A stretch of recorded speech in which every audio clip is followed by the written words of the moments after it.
Viking. See you soon.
Ooh, a Viking hut.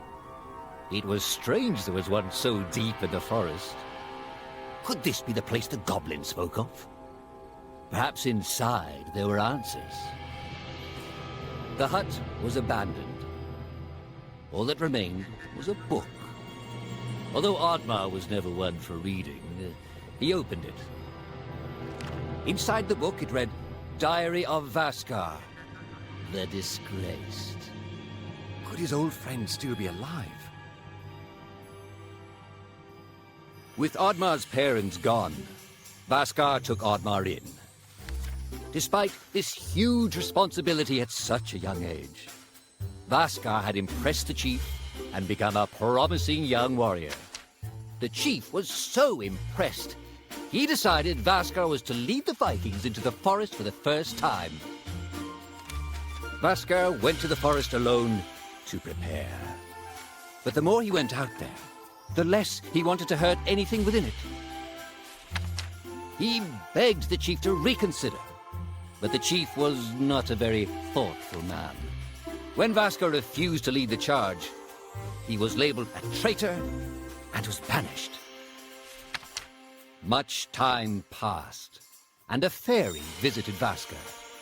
A great threat to the forest was looming, and her people were in danger. She knew she could trust him with the great power to save the forest.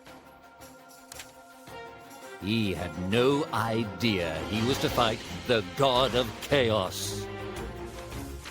Vaskar was almost victorious, but Loki, in desperation, turned Vaskar's own powers against him.